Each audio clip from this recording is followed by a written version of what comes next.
जब सच दिखाने के लिए सहाफ़ी अपनी जान खतरे में डालकर कवरेज करे तो सच को छुपाने के लिए सहाफ़ियों पर तशद्दुद किया जाता है। ऐसा ही वाक़या निजी टीवी चैनल के न्यूज़ रिपोर्टर अफजल खान के साथ आज सुबह पेश आया। जब वो सुबह स्टॉक एक्सचेंज में लगने वाली आग की कवरेज करने पहुंचे तो अमला और सिक्योरिटी गार्ड ने शदीद बदतमीज़ी की और मोबाइल फ़ोन छीनकर कैमरा तोड़ दिया और ज़दोकोब करते हुए धक्के दिए।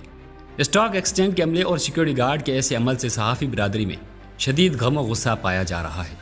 इंतज़ामिया सीनियर सहाफ़ी अफजल खान के साथ पेश आने वाले वाक़े का सख्ती से नोटिस लें व दीगर सूरत सहाफ़ी बिरादरी एहतजाज का हक महफूज रखती है। वाक़या पेश आया है। देखिए, साजिद में एज लाइफ बना रहा था और इस दौरान इन्होंने आकर अचानक मुझे रोकने की कोशिश की है और इसी बात पर तल्ख कलामी हुई है। सवाल ये पैदा होता है कि ऐसी क्या बात थी जिसको ये छुपाना चाह रहे थे और मैं उनकी कवरेज करके इनका कोई राज फाश कर रहा था। माँ सिवाय इसके मुझे और कोई वजह नज़र नहीं आती कि यहाँ पर आग बुझाने का इंतजामात इनके पास खुद नहीं थे। यही वजह है कि पहले छोटी सी आग लगी और उसने देखते ही देखते वो बड़ी हो गई।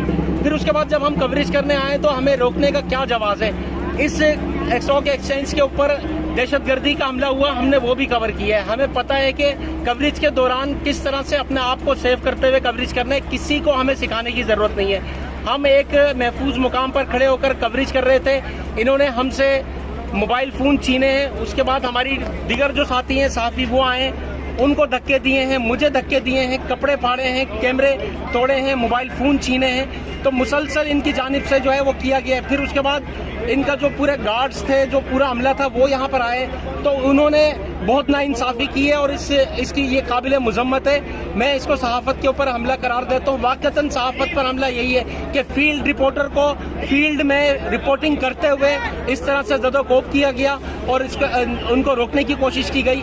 मेरा सवाल बार बार यही है कि क्या वजूहात है, क्या ऐसी बात है जिसको छुपाने की कोशिश की जा रही है, ये बताया जाए। अफजल भाई, आप कोई मुतालबा करेंगे? मेरा बिल्कुल मुतालबा है आईजी सिंध से और डीजी रेंजर्स से कि जो भी अफराद इस वाक़े के अंदर मुलविस हैं उनके खिलाफ कानूनी कार्रवाई की जाए। मैं बनूंगा उनके खिलाफ मुद्दई खुद, उनके खिलाफ कानूनी कार्रवाई की जाए। इसके अलावा और कोई चांस नहीं है। मेरे साथ साफ्ती तंजीमें बिल्कुल खड़ी हैं। अगर ना भी खड़ी हो तो मैं अकेला खड़ा हूँ। मैं इन लोगों को नहीं छोड़ूंगा। मैं इनको कैफिर किरदार तक पहुँचाऊंगा। इनके खिलाफ मुकदमा दर्ज कराऊंगा अपनी मुद्दत में, क्योंकि इन्होंने जो किया है ये नाकाबिले बर्दाश्त है, काबिले मुज़म्मत है। इसकी जितनी मुज़म्मत की जाए कम है।